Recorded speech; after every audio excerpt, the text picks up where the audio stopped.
சென்னையில அடிச்ச புயல் காத்துல தொட்டில வச்சிருந்த அரளி மரம் அப்படியே சாஞ்சிருச்சுங்க.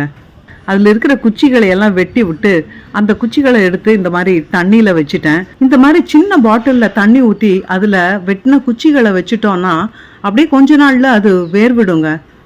இதுக்கு முன்னாடியே இந்த மாதிரி நிறைய தடவை நான் கிளைகளை மட்டும் வச்சு வேர்விட வச்சு நட்டு வச்சிருக்கிறேன். ஏற்கனவே ஒரு வீடியோல அதை பத்தி நான் காமிச்சிருக்கேன். அந்த வீடியோவோட லிங்கை டிஸ்கிரிப்ஷன்ல கொடுக்குறேன். இந்த மாதிரி புயல் மழை காலத்துல செடிகள்லாம் சாஞ்சிருச்சுன்னு நிறைய இடத்துல வெட்டி போடுவாங்க. உங்களுக்கு பிடிச்சமான செடி இருந்ததுன்னா இந்த மாதிரி குச்சிகளை எடுத்துட்டு வந்து வச்சு ஃப்ரீயாவே புது செடிகளை உருவாக்கிக்கலாம். இனி பிப்ரவரி மாசம் வரைக்கும் கிளைமேட்டும் கூலா இருக்கும் அப்படிங்கறதுனால கட் பண்ணி போட்ட செடிகள்ல இருந்து கட்டிங்ஸ் மட்டும் கிடைச்சா போதுங்க. நிறைய செடிகளை நாமளே உருவாக்கலாம். ட்ரை பண்ணி பாருங்க.